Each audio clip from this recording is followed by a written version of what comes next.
Hey, what's going on? It's Bill Burr, and it's time for the Monday Morning Podcast for Monday, February 15th, 2016. Hello, how are you? How is your world going on this Monday? How was your Valentine's Day, huh? Did you get her something special?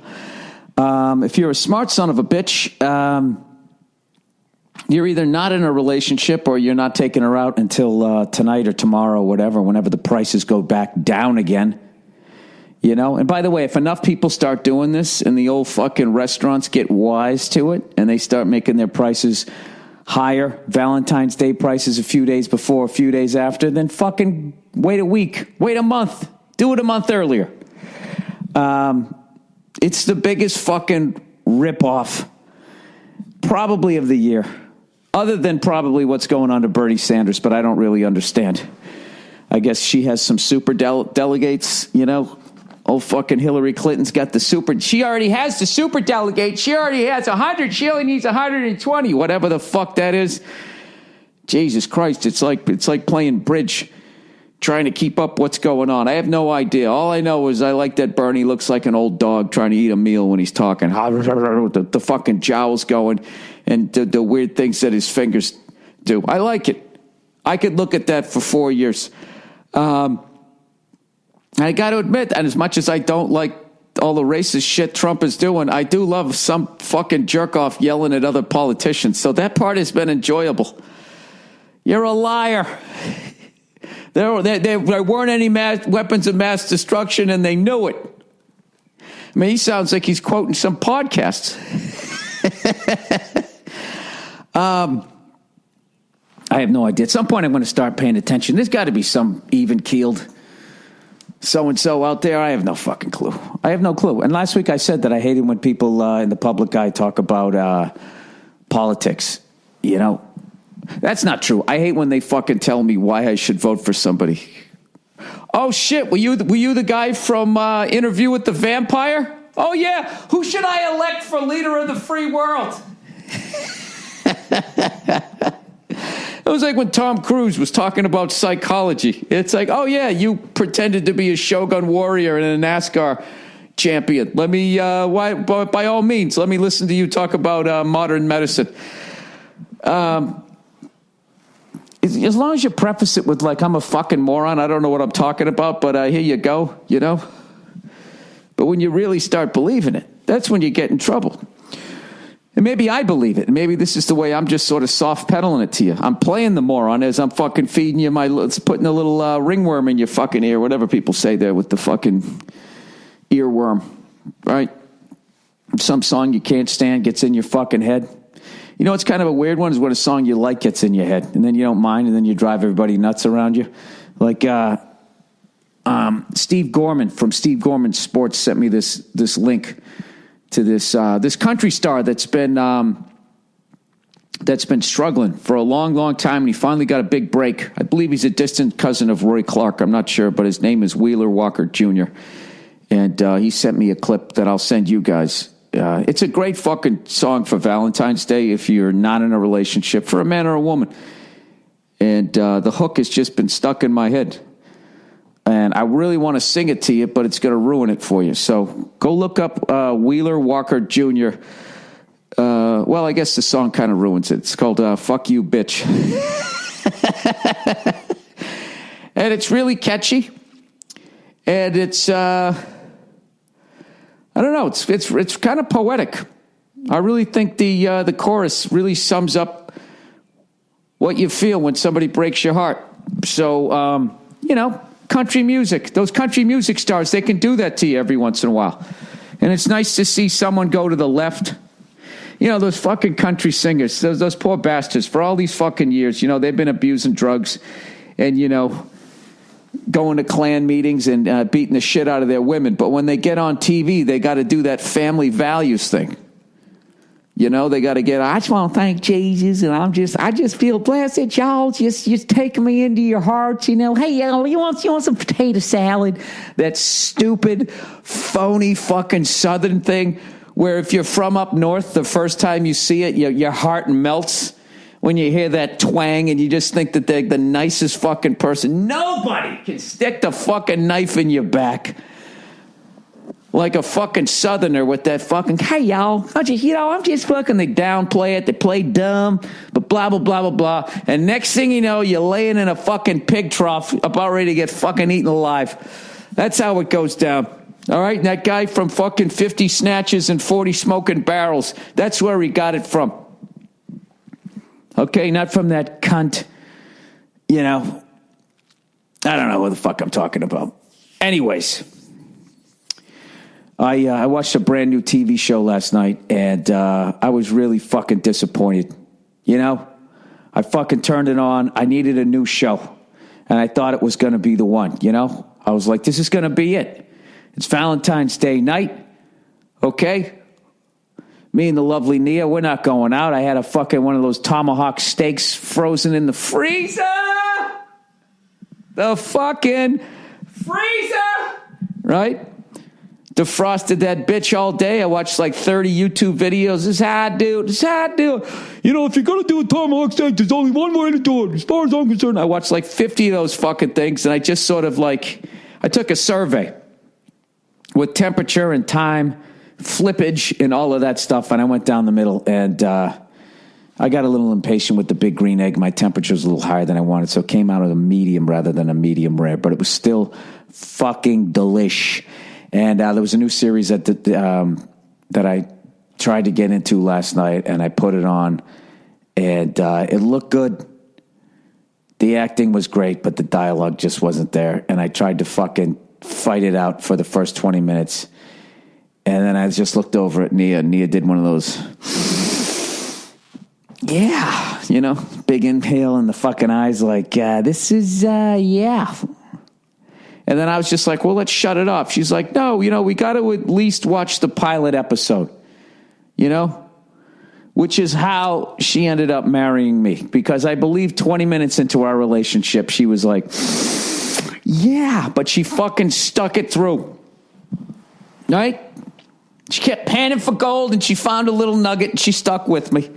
I didn't. I was just like, fuck this, I'm out. And by 40 minutes into it, I was imitating people in it, and the whole thing just went down the shitter. So, once again, but you know what? You know what I'm finally going to do? I think I'm finally going to start watching Game of Thrones. Now that they're fucking 5, 10, 15 fucking seasons into it. I've been trying to watch it for the longest time, but Nia's just not into it. You know? She doesn't want to see a bunch of white people running around chasing dragons. It's just not what she's into. And I'm not really into dragons either, but like if you're going to cut somebody's fucking head off, like you know, you got to do a lot to lose me after that point, you know? I don't know. Maybe, I don't know. Who the fuck knows? Maybe I remember watching the first one, and there was some sort of spooky thing going on, and there was some little kid that was supposed to watch a beheading, and he looked away, and then his I forget what his dad did, put him on the rack or something. I don't remember. But then I don't know what happened. And it just kept going, and you know, it was like a train that was coming, right? And you could have ran and caught it, but you don't. You just stand there and you watch it disappear. And in that moment, when that train disappears and you realize you're late for work, in that fucking moment, you question everything that you're doing in your life. Why didn't I run for that train? Because I have this job that I don't like. What am I doing in this relationship? What happened to me? What happened in the last 6 years of my fucking life? Right? And it's a critical moment there where you have to beat all those thoughts down, bury them, and go back to being the zombie that you are. Which brings me to The Walking Dead. No, I'm kidding. Anyways, I want to thank everyone who came out in Cheyenne, Wyoming. I kept doing a southern accent the entire time I was out there, and I was addressing it, but I don't know what Wyoming people sound like. Cheyenne, Wyoming, and Denver, Colorado. I went out with Dean Del Rey, and we had a great fucking time. We played this the Cheyenne Civic Center. How cool does that sound? Had all this amazing woodwork inside of it that really looked like one of those log cabins that either an oil man or a fucking Hollywood starlet goes and buys. You know, like when people like get a huge amount of success pretending to be other people, at some point they have to get out of LA, and they always end up in like Wyoming or Montana. It's fucking hilarious. And they buy what looks like a log cabin, sort of, It looks like a log cabin and like a fucking resort all at the same time, you know, and then they go out there and they buy their designer, I'm a fucking cattle rancher wardrobe. And then they do the fucking interview, right, with their big stupid cowboy hat on. An older, wiser so-and-so steps back to evaluate the last 6 years of a whirlwind, whatever the fuck it is, right? You know what I mean? And then they pretend that they can live this little fucking life out there before they go nuts after 3 days and they call up a G5 to pick them up and take them right back, you know, and they end up back down the chateau. All right, the Chateau Marmont. Doing blow in a bungalow. That's what you do. You're finding a little bit of balance. Speaking of fucking, before I go back on that shit, speaking of fucking sick ass houses, I went on this Paul Newman kick. You know, he's my favorite of all time. You know, a lot of people go Steve McQueen. I like Steve McQueen, but Paul Newman's my guy. He's my fella. I don't know. Once I look into those blue eyes, I melt. Just say anything. I believe it. Are you a pool shark? Are you a lawyer? Do you play hockey? I watched, I guess the first thing I watched The Man with the Golden Arm, which Del Rey was telling me to watch, which was a movie about Frank Sinatra playing a heroin addict who, comes out of jail and he gets clean and he plays the drums and he wants to get a gig playing drums. And I watched a great fucking movie. There's some brutal overacting. I don't know. I would definitely recommend seeing that. So once I finished that, you know, it's like the next thing that was coming up was Somebody Up There Likes Me, which I'd always heard of when I was growing up. And then once I saw it was Paul Newman, I was like, all right, I'm going to watch it. And it was him playing Rocky Graziano, the Rocky Graziano story. And I literally forget what I was talking. Oh, that's right. So it just got me on this Paul Newman thing. And you know what's funny is there's this thing. Actually, Steve McQueen is in that movie for fucking 2 seconds. And it's right as Graziano's getting out of some fucking, juvenile detention home that he fucking escapes. So he's going around the neighborhood, tapping all these guys, all his tough guy friends on the shoulders to be like, hey, I'm back in the neighborhood. And all of them turn around like, who the fuck is this guy, right? Because they're tough street kids. So fucking Steve McQueen is shooting pool. Rocky taps him on the shoulder and he fucking turns around with a knife out, just whoosh, within 2 seconds. And then he realizes it's Rocky. And he's like, hey, Rocky. And he does this stupid fucking thing with his hand that I don't know who fucking... There's certain things in movies that the first guy who plays that guy does, and then it's this weird fucking thing where every other actor after it starts fucking doing it, and you know nobody ever did it who's actually the guy that they're playing, but then it's done enough in fucking movies that the people who are actually the guy, then they start fucking doing it, and that's when it becomes a circle, and you don't know who the fuck it is. It's this fucking thing like... It's almost like, say you were getting a manicure, right? And you wanted to dry off your nails. And he's like, hey, Rocky. And he's doing this stupid fucking thing with his hand. I don't know. I'm going a really long way here to tell you what I really want to tell you. But like one of my favorite things is to watch actors during that era playing tough street kids.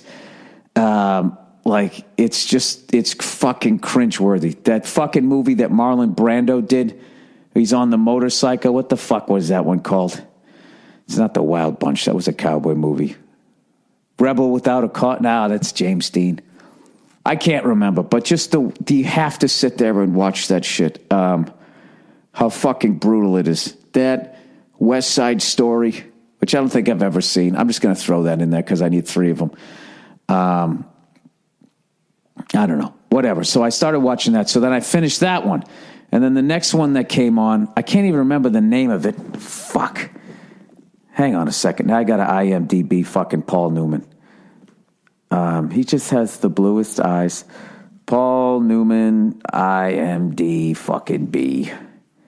Filmography. So anyways, I think it was called, not Hudson. The long story was this next movie comes on, right? And in the beginning, he's driving in this car, and he's clearly in Los Angeles, which was one of my favorite fucking things ever, to just see old footage, black and white or color, of L.A., and you just get to see, like, you can usually tell by the Hollywood Hills and sometimes the highways and shit, kind of where they are.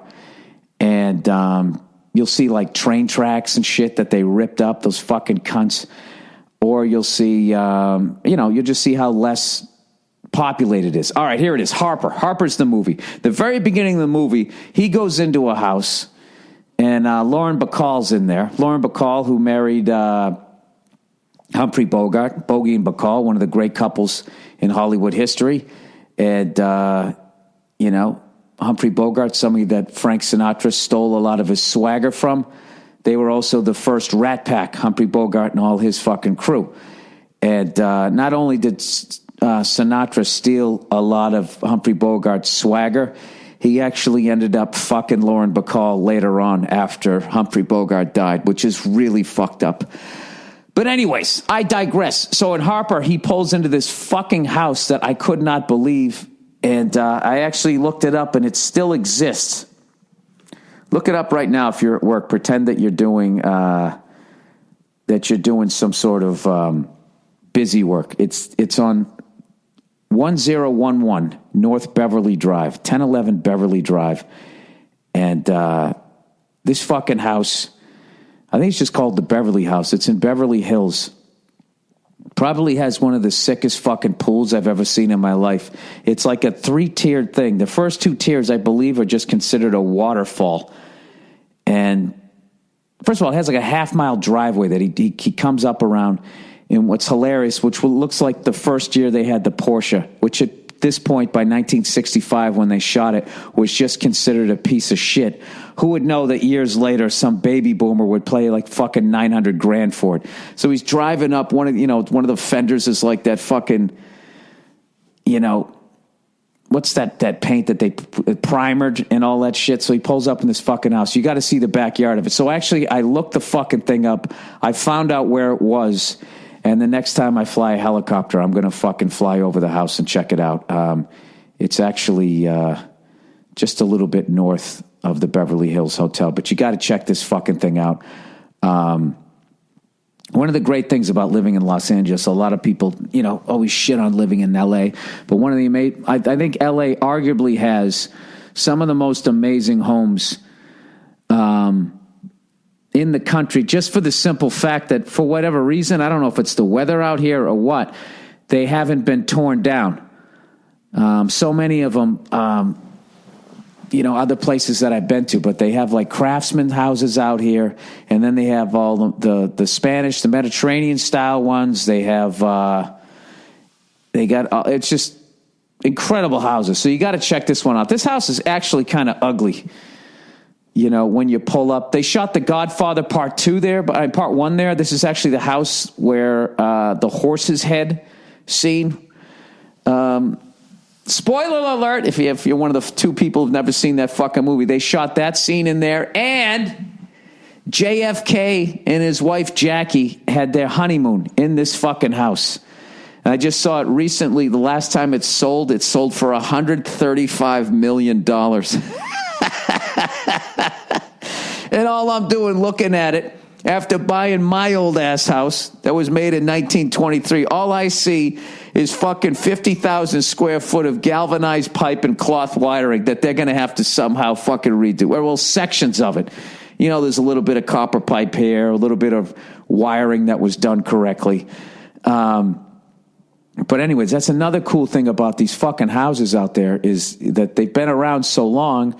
And if they're in a desirable area in Hollywood, like the stories of like the people that live there, like how cool, I mean, that's a $135 million house. Obviously it'd be a fucking amazing house, but how fucking, how amazing it would be to have that house and be like, you didn't see a movie and you're watching Paul Newman walking across your fucking terrace that you now own. I don't know. I think that shit's cool as hell. But, while you're at it, you can check out a lot of those and also just look up famous Hollywood homes. I told you, there's a house about not even like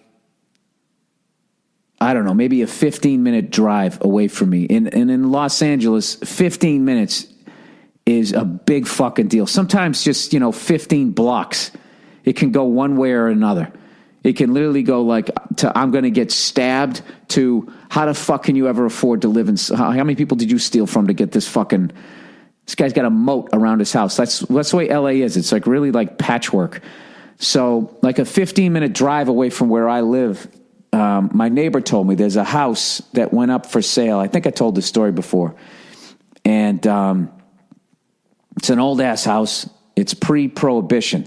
And basically, when Prohibition came around, this house had a pool, and then it had a cabana. And in the cabana, this guy, he built a bar during Prohibition, and he had illegal booze, or I don't know if he was making beer in the bathtub, whatever the fuck he was doing, but he used to have all these famous people come over there, and they would just booze it up. And anybody who came over there and drank that was famous, he would have them carve their names into the bar. And evidently, according to my neighbor who went and looked at the house, even though he couldn't afford it, he just wanted to see the bar. He went and looked at it, and it's one of those things, if you buy the house, it's that bar is obviously protected by the Historical Society or some shit. But you go in there, and everyone from like Louis Armstrong to like fucking Humphrey Bogart have carved their names into that fucking bar. So whatever, that's some sort of nerdy Los Angeles house shit. But yeah, definitely rather than work today, just go on Google Earth and just look at some of those fucking houses, or just Google like famous Hollywood homes. Dude, there's homes where like, when I was watching that, Somebody Up There Likes Me. I should really know the name of the fucking actress. The one who plays Paul Newman's love interest, obviously, is an absolute fucking knockout, and I'd never heard of her. So the fact that I never heard of her, I'm like, fuck. I've looked up enough of those old movies. Like, I got this creepy thing that I always look people up, like an older person. I'm like, all right, that person's definitely dead. Let's see how long that they lived for, right? Or you try to find a cast where, like, everybody's dead, which is a very difficult thing to do. So anyway, I started looking up, the people that were, this woman. I hope I say her name right. It's Pier. Is it Pierre? Pierre? I don't know. And Angeli? I have no idea. I looked her up, and I was immediately going like, she probably died of pills. Because back then, like, I don't know, like giving people pills.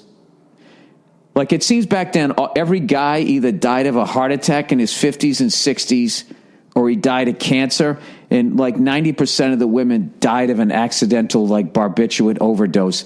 Because back then, like, if a woman came in and she had some emotional issues, the doctors were like, for God's sakes, get a hold of yourself. And they would just give her some pills to relax her. It was like in that movie Airplane, where they were just slapping you and giving you a backhand and shit.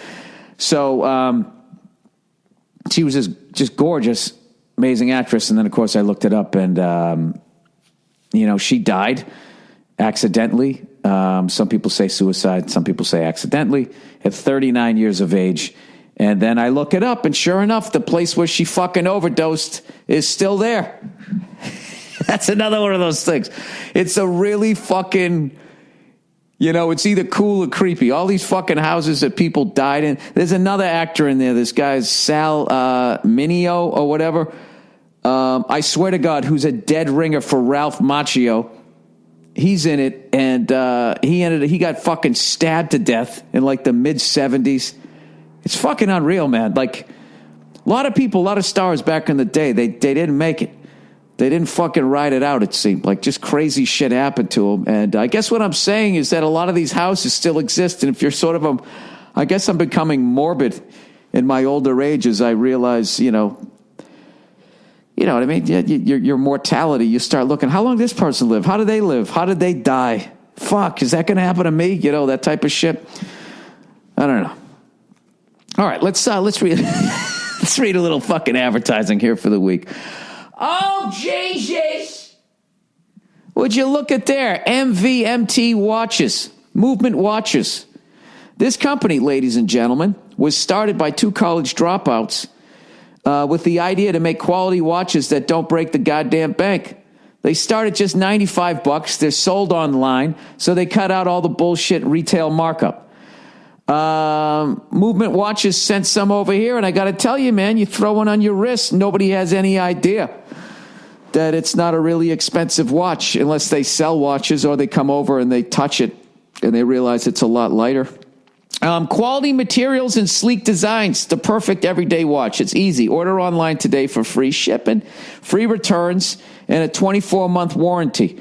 Join the movement and say no to big brand retail markups and say yes to great styles. Check out mvmtwatches.com/Burr and you'll get 15% off your entire purchase. That's mvmtwatches.com/Burr.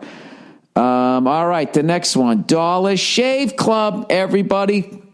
You know, lots of players will be sporting playoff beards now that the postseason's here. They got to update this. Leave that to the pros. Kick off your year right. Kick off your year the right way. With a fresh blade shave. That's why me and millions of others have joined the Dollar Shave Club. Have joined DollarShaveClub.com. You know what I realized about me reading out loud? My fucking mouth is like a sentence and a half where my fucking eyes are. Slow it down, Bill. Dollar Shave Club knows the key to getting an amazing shave is simple. 1, use a fresh Dollar Shave Club blade. 2, use their Dr. Kavi's Easy Shave Butter. That's it. Dollar Shave Club delivers amazing razors right to my door for a third of the price of those greedy mega razor corporations. That means listeners who switch now can afford the luxury of shaving with a fresh blade anytime and save hundreds this year. And when you combine the fresh blade with their Dr. Kavi's Easy Shave Butter, it just glides. It's unimaginably smooth. I'm telling you, it's not your average shave foam. It won't dry out your skin. The all-natural ingredients leave your skin feeling soft, smooth, and moisturized after every shave. Take it from me. Or take it from somebody else. Or whatever. Don't take it. Do whatever the fuck you want to do. Use a fresh Dollar Shave Club blade with Dr. Kavi's Easy Shave Butter if you wanted the most gentle shave imaginable. DollarShaveClub.com/Burr today. That's DollarShaveClub.com/Burr. Oh, by the way, I'm doing my first solo flight through Bravo Airspace. So if you're still on the map, if you're still on the Google Earth map, I love looking at this shit, right? And you go on to, what do you do? Well, you click it on the fucking globe there. All right? Now, go over to the ocean. Okay? Follow Santa Monica Boulevard over to the ocean. All right? Right where it says the 10. Now go down a little bit, and you'll see something that kind of looks like a tree, but it's made out of water. That's Marina Del Rey. All right? Now, if you're flying south, that's where Bravo Airspace begins along the coastline. And when you're there, you have to be at 150 feet or below, at or below 150. And then you transition the Bravo airspace. If you go a little bit further south, you'll see LAX. All right? And that's, to the south of it is 25 right and 25 left. And to the north is 25 right, 25 left. Those two runways. And those are where the big boys are taking off. So you fly underneath those guys. Or ladies, and you stay at or below 150 feet until you get to, and then you got to zoom in, the Manhattan Beach Pier, and which is almost a beam, as they say, the Comedy and Magic Club down on Hermosa Beach. So you want to be right down there, 150 fucking goddamn feet. No, wait a minute, wouldn't that be Hermosa? Yeah, no, I'm sorry, Hermosa Beach Pier is where the comedy club's at. But the Manhattan Beach Pier, that's where you want to be. You got to, from there to Marina Del Rey, you got to be at or below 150 feet. So if you come out here and you're on the beach as a tourist, you see these helicopters flying by really low.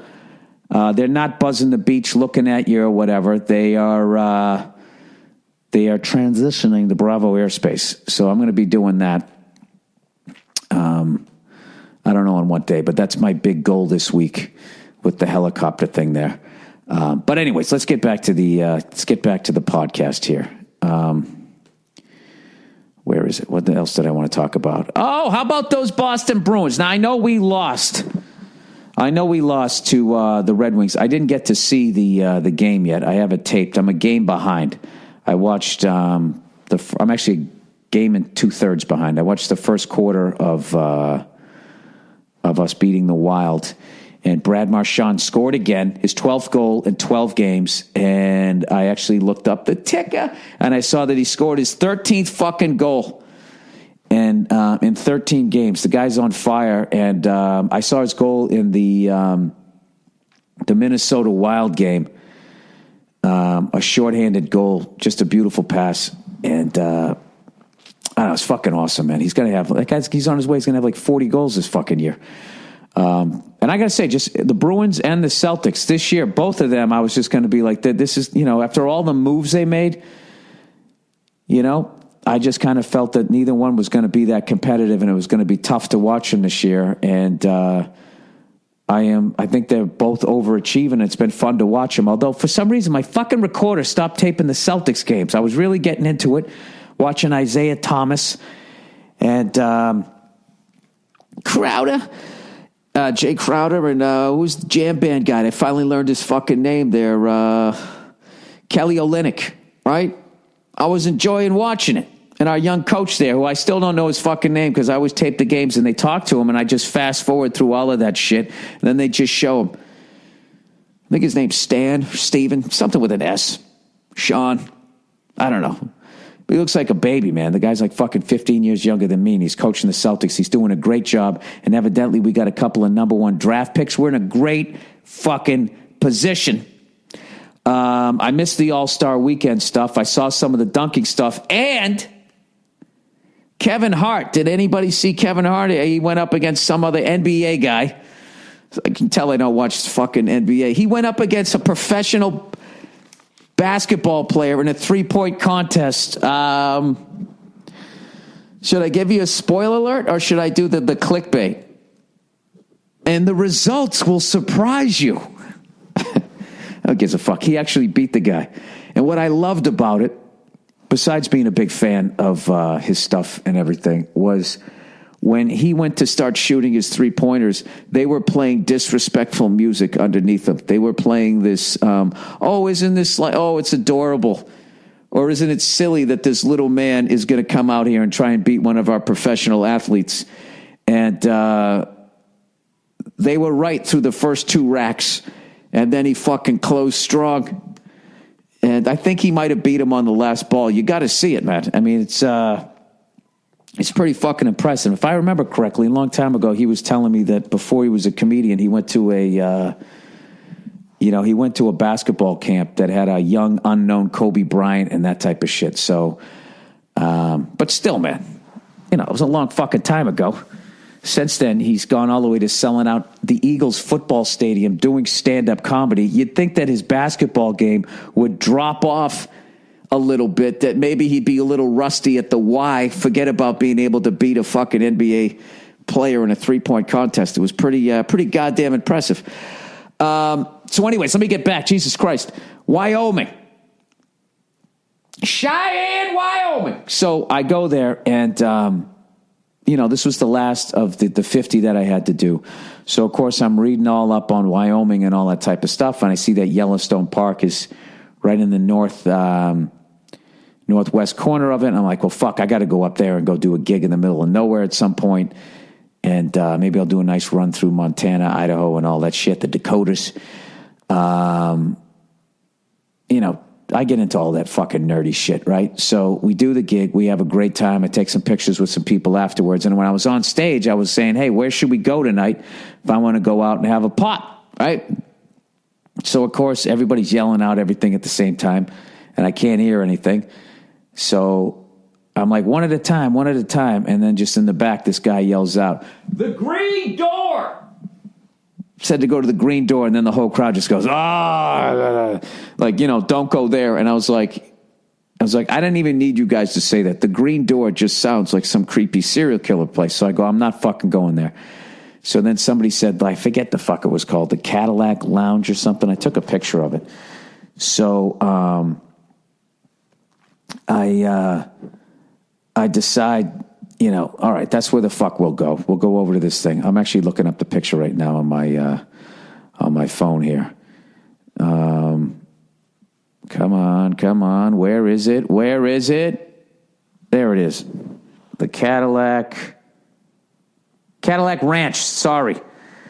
So we go in there, there's a big American flag lit up on the side. I'm like, all right, here we go. Let's fucking go in there and see what this place is about.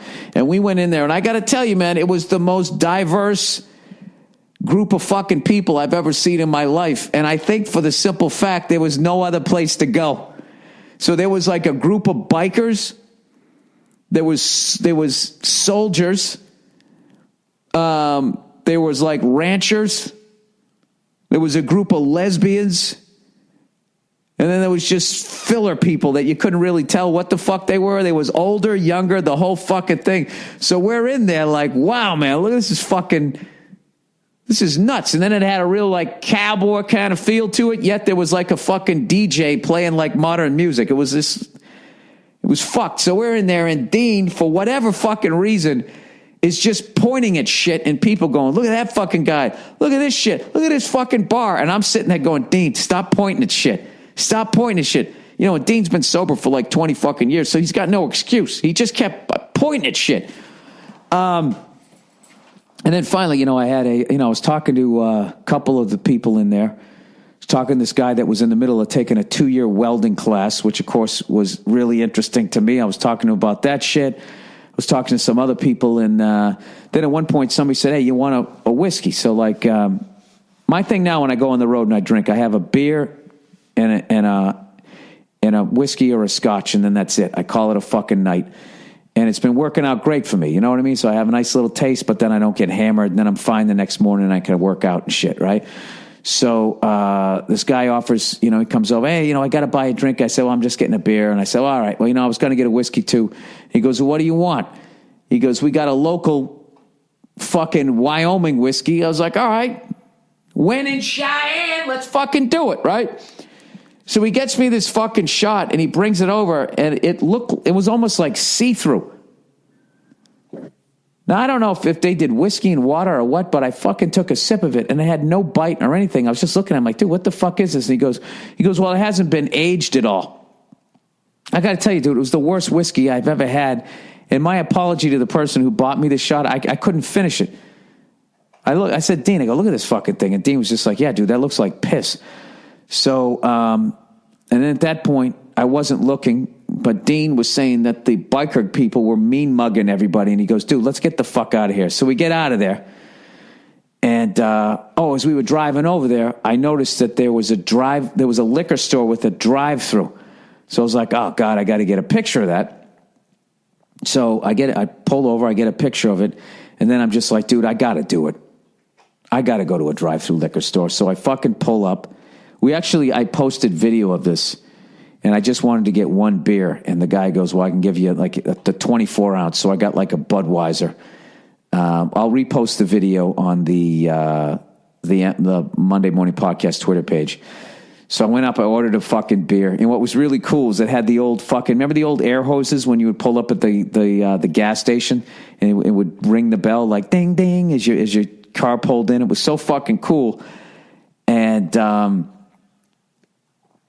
we were sitting there, and then this dude just sort of walked into the place or whatever. And as we drive out, there's an Arby's across the street, which I never fucking eat.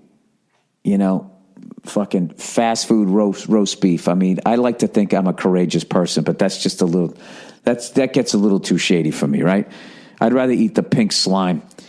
So anyways, Del Rey's going like, hey man, he goes, let's hit the Arby's. I'm hungry. So I go, all right. So we go into the Arby's, right?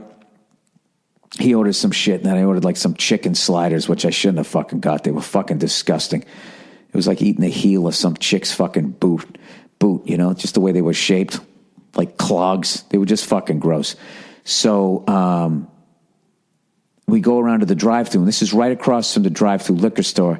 And I look across the street, and I read the sign, and what does it say? It says the Green Door. So the drive-through liquor store is part of this shady fucking titty bar called the Green Door that urban legend said that there was a one-legged stripper in. Now, the younger me would have been like, I got to go in and go see that shit. The older me goes like, oh my God, that's somebody's daughter. So technically, I kind of did go to the Green Door. I didn't go in there. I just fucking pulled up or whatever. So I'll post some pictures of that shit. Let me see if I actually took them. So, and then the next day we got up, right, and we wanted to go to some local place to get breakfast, and we went to this local place, and I don't know if the regular chef was out of town, but I ordered eggs over easy, and I cut into them, dude. They were so undercooked, like it came out clear. Like the white part of the egg was still clear, like, you know, when those people drink like egg whites, it was like that. And so Dean's eggs were the same way. And I just never sent food back, so I just stirred them in with the fucking hash. I mean, they should have just served the eggs in a glass like fucking Rocky Balboa, and I just suck it down. And I noticed the woman diagonally from me, she sent her eggs back too.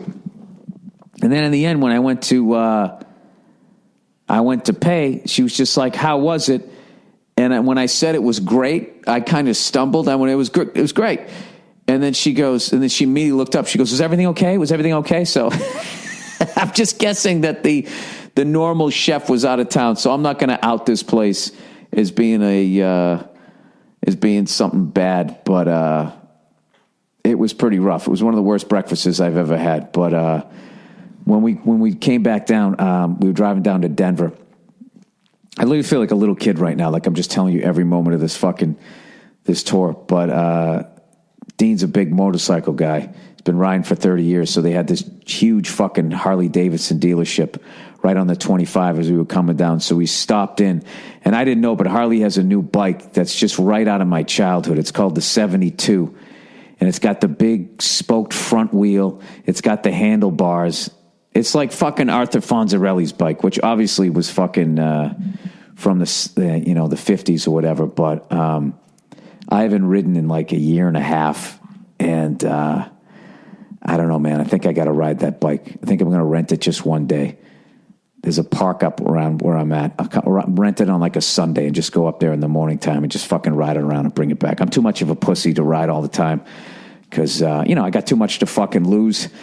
And, oh my God, they had one in this black and gold metal flake. It was fucking good. It's just perfect, man. As much as I love the Road King, like every wannabe motorcycle rider who watched a couple episodes of whatever that fucking show was. What was that fucking show there that everybody watched about the bikes? Like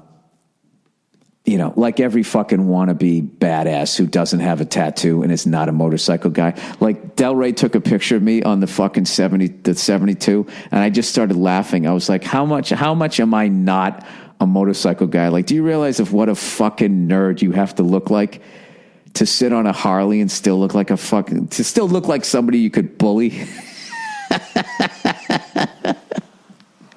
I look like every fucking just white dude having a midlife crisis that who watched it. What is that fucking show? What is the fucking show that was all about the motorcycles that everybody watched? I never got into it. God damn it. It's the perfect reference for this shit. But, anyways, I might have to rent one coming up. Might go ride a dirt bike and get my skills back up to the ridiculously low level that they were. I just go to a local park out here and I just drive this loop around and around and around. It's actually good because there's a lot of downshift in that shit, a lot of turns you got to look your way through, all this shit that I learned in the safety course and everything. But like I told you guys, the one time when I rode a motorcycle down Sunset all the way out to the beach, just like I wanted to, just thinking, this is going to feel, freedom, man, America, right? I was going to see all this shit, dude. I didn't see shit. I was fucking terrified. There was just too many fucking people. And, we went later than I wanted to go. I rode with Dean, and Dean, had done spots, so he didn't get up till like 10, so we didn't get on the road till like 11. And I wanted to go at like 7 in the fucking morning when there was nobody on the road and really just be able to relax a little bit and not have somebody right behind me. And I just remember getting off the bike and I was like shaking, and I was just like I had to have that fucking get out of your ego moment and just be like, Bill, this isn't in you. You don't have this in your blood. You're not a motorcycle fucking guy. You're just not. So don't be that shithead. And I immediately sold the bike or got rid of it. Whatever the fuck I did, I don't even remember. But I don't know. I think every once in a while, if, I smoke a couple cigars a month, I got that under control. If every once in a while I rent a motorcycle, now I know everybody's going to fucking be like, oh, that's actually more dangerous because you're going to be fucking rusty. All right. Taking all the fun out of everything. All right. Oh, also, this week, I got back into like drinking juices and shit, and there was this fucking algae shit, which was disgusting when I drank it, but I felt amazing afterwards. And I'm trying to, like Dean said, it's a good addiction to have. Like you get addicted to shit.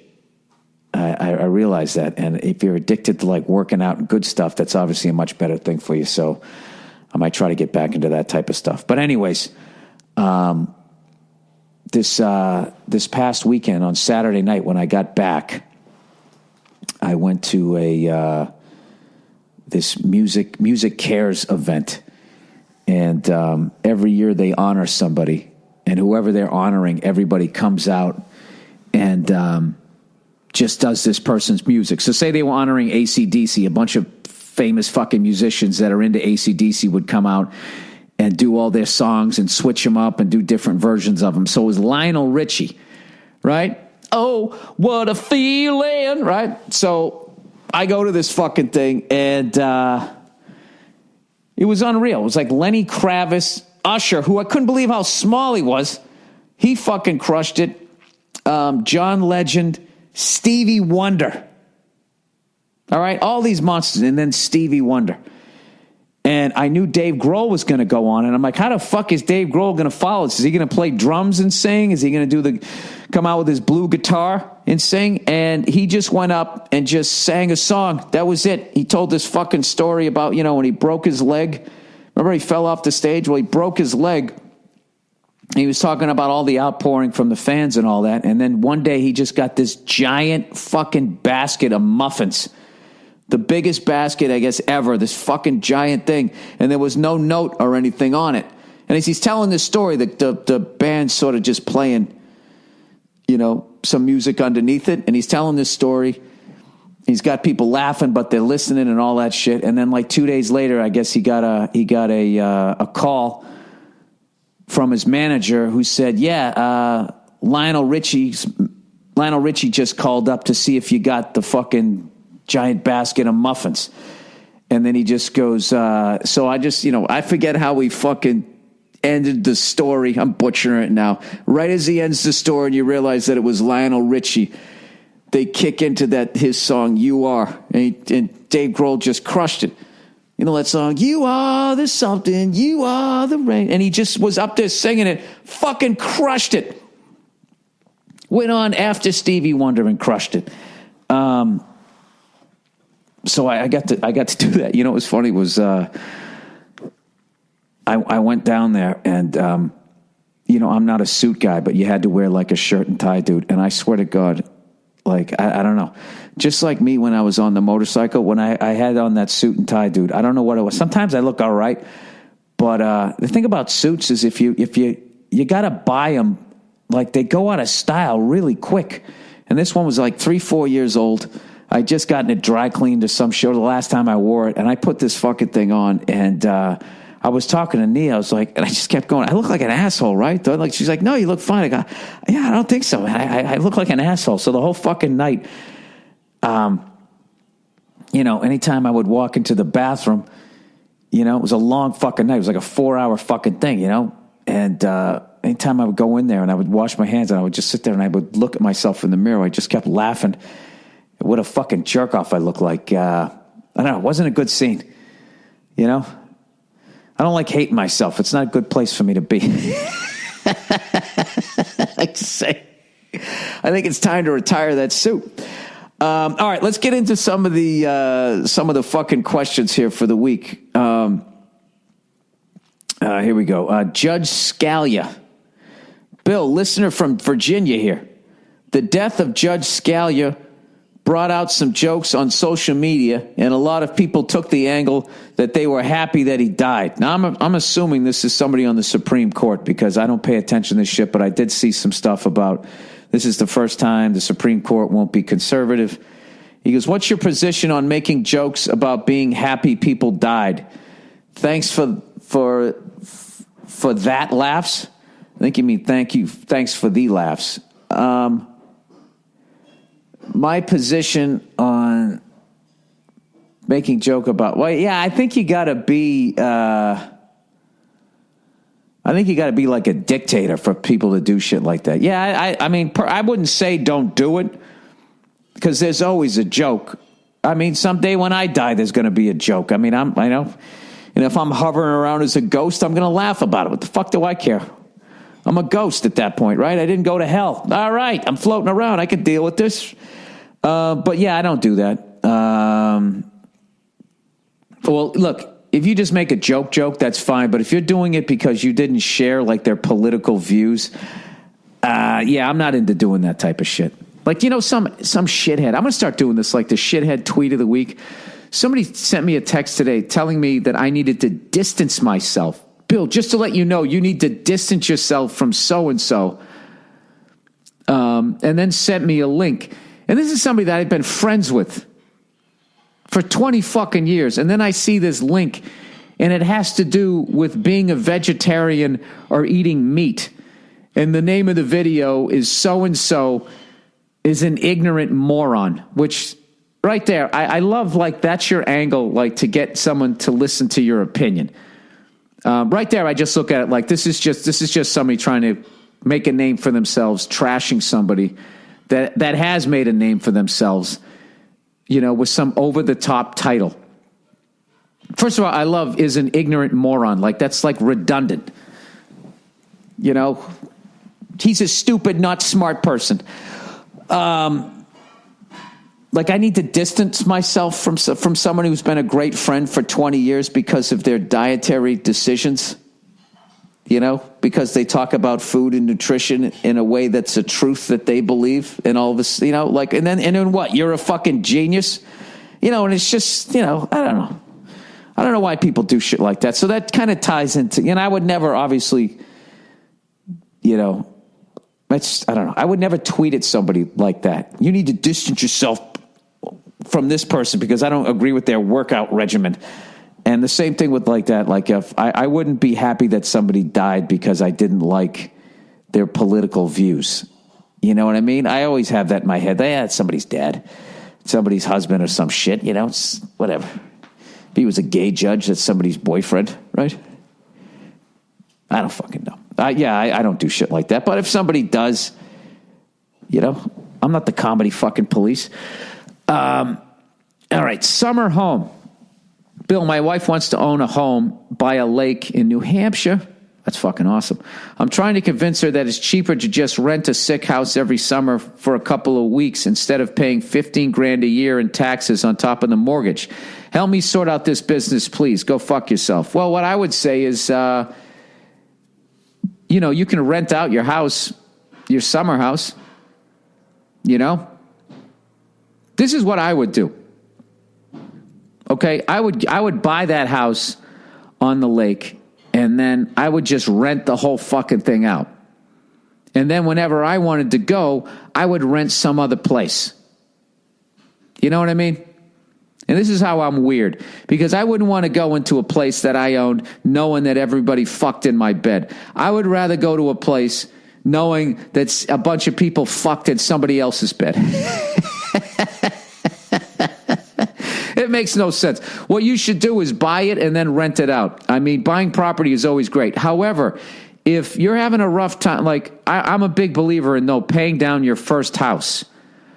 You should really pay that thing down and get it under control before you go and get a summer house. And I do know that in relationships, when it comes to money, there's usually one person understands it and the other person doesn't understand it, and they want everything yesterday, and you might be a little more conservative, which is what you sound like. So I I would just sit down and just say, look, first of all, you're in a great position because it doesn't sound like she can just go out and pull the trigger herself. So I just say, listen, I definitely want to do that, but we need to pay down this house a little bit, or, if we can't afford it, let's buy it and then we'll rent the thing out all the weekends that we're not going to be there.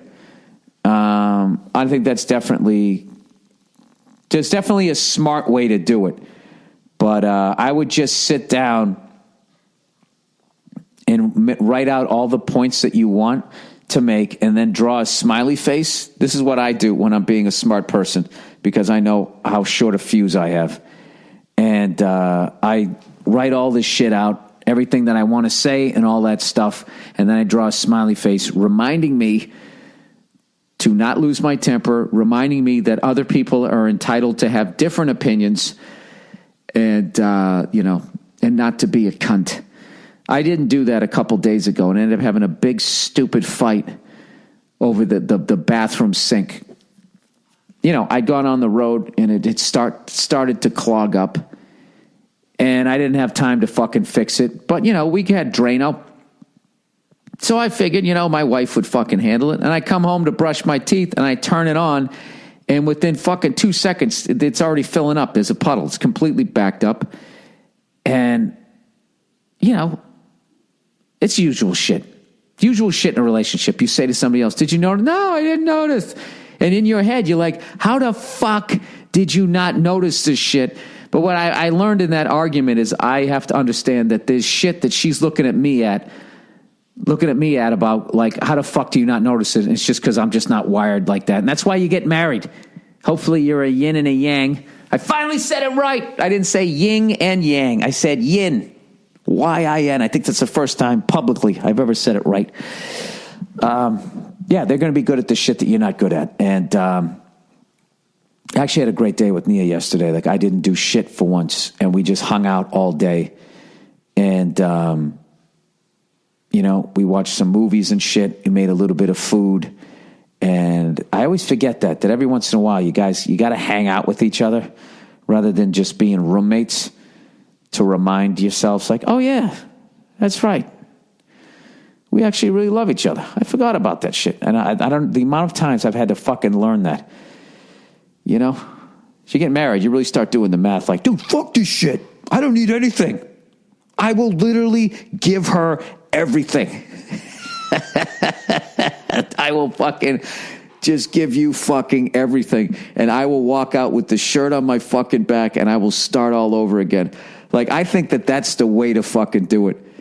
And just walk down the street after it like Johnny fucking Appleseed.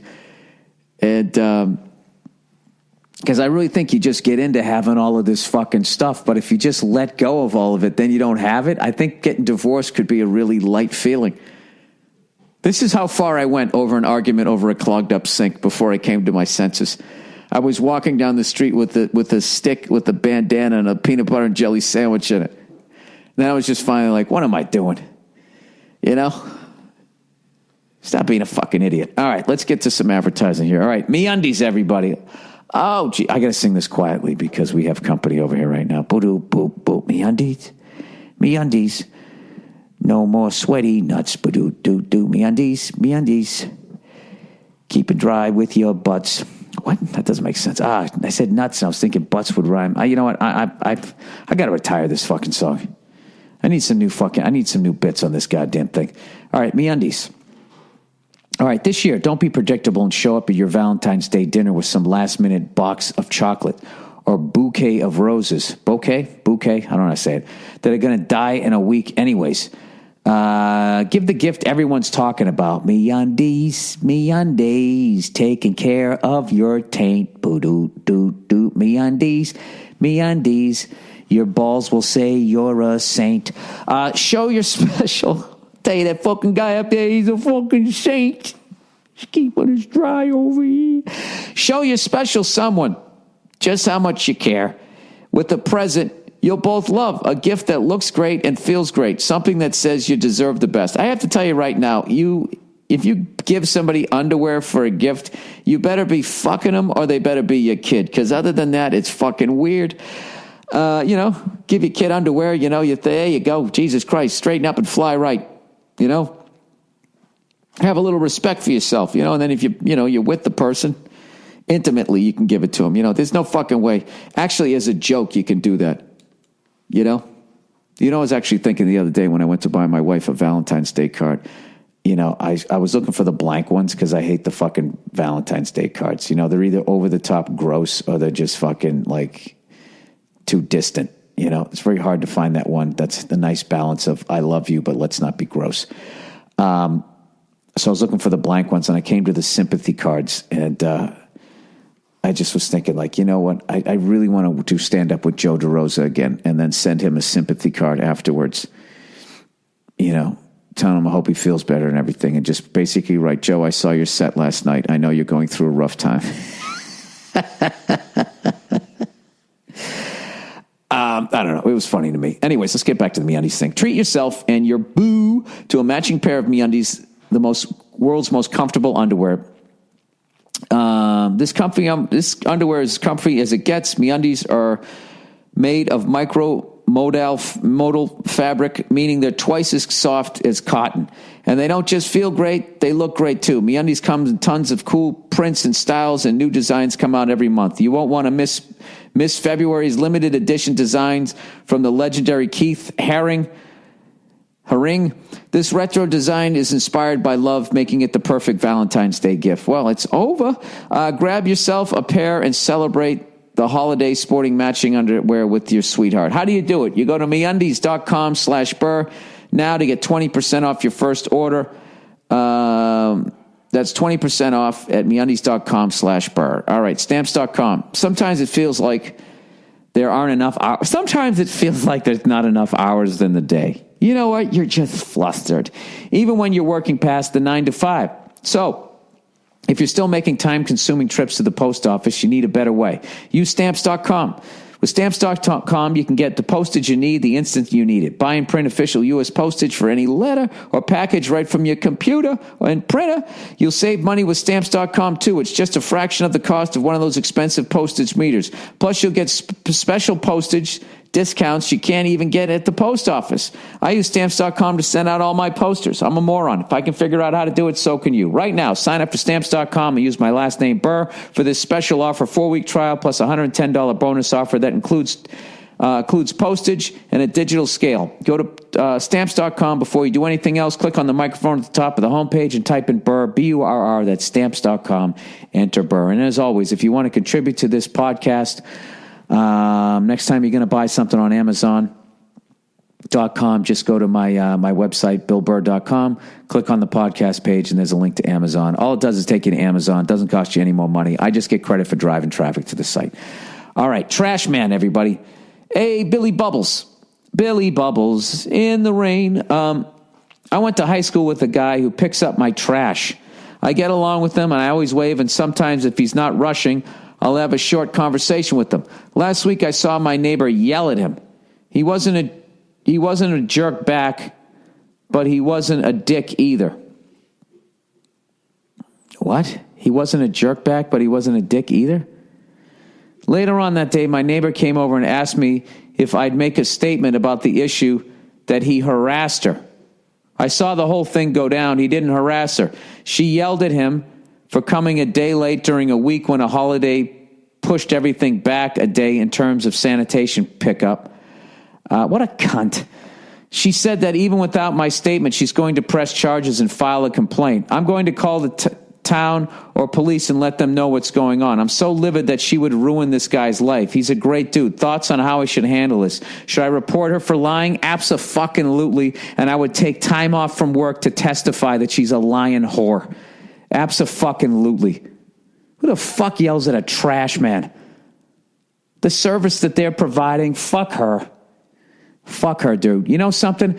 I would 100% do it, and I would even fucking tell her that you're going to do it at some point. Not in the beginning, because you don't want to weaken his case.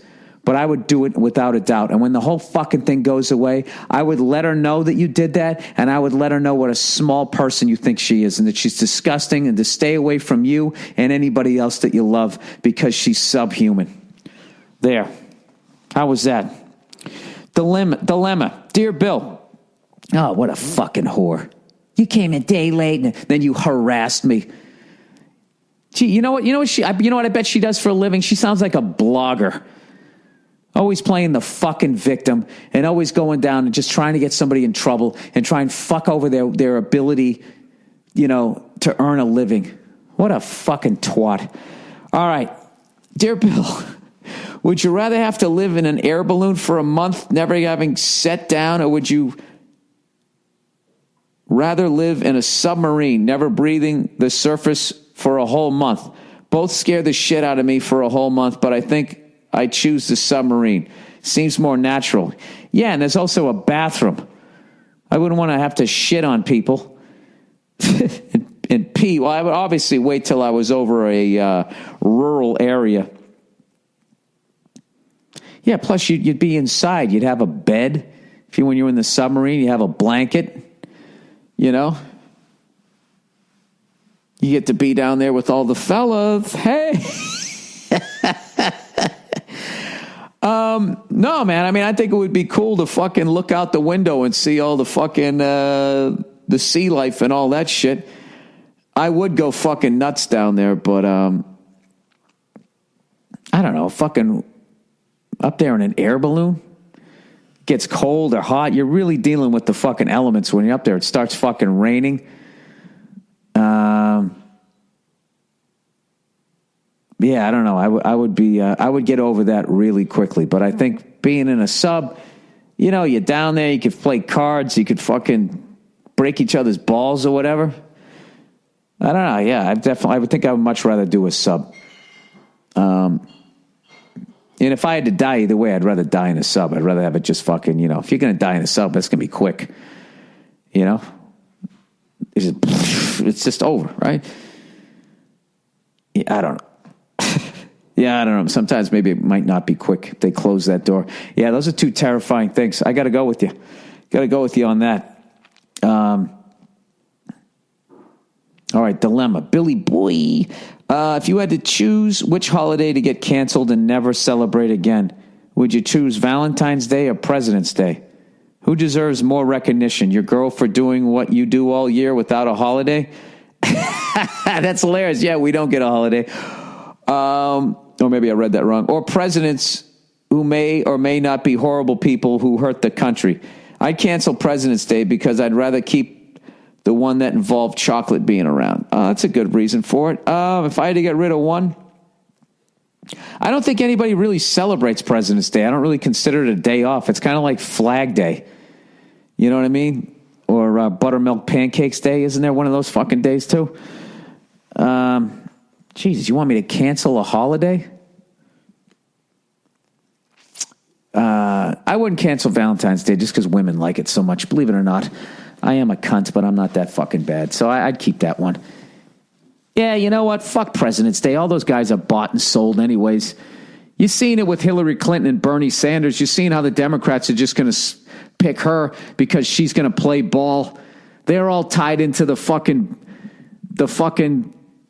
I don't know what you want to call it. That Bernie Sanders is too fucking radical. He's going to switch shit up too much, and then they're not going to work with them.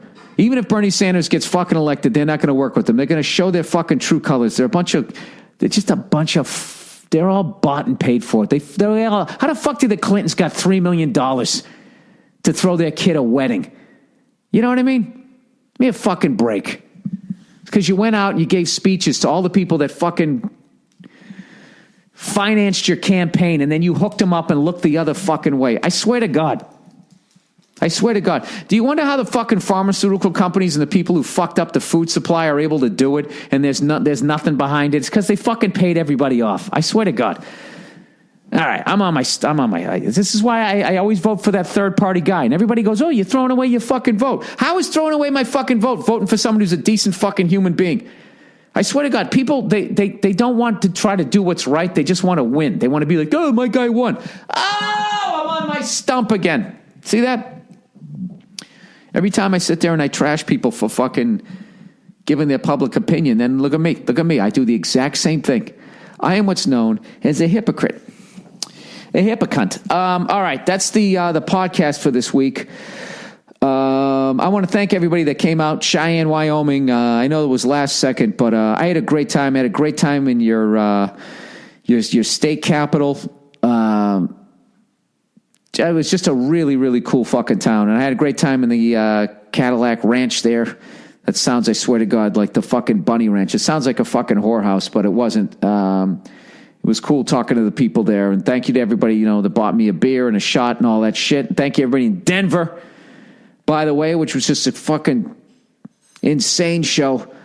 That was another special one just because I've done so many fucking gigs in Colorado in the middle of nowhere. I always bring up Arapahoe Community College. I'll never forget that nooner where they had me standing in an area where 3 hallways met right before class ended. That was a fucking nightmare. Next to a popcorn machine and 5 people scattered out about 40 chairs, empty chairs. Anyways, that's the podcast for this week. I'm going to try to watch some Celtics and get caught up on the Bruins games and keep drinking my juice. All right, go fuck yourselves. I'll talk to you later on this week.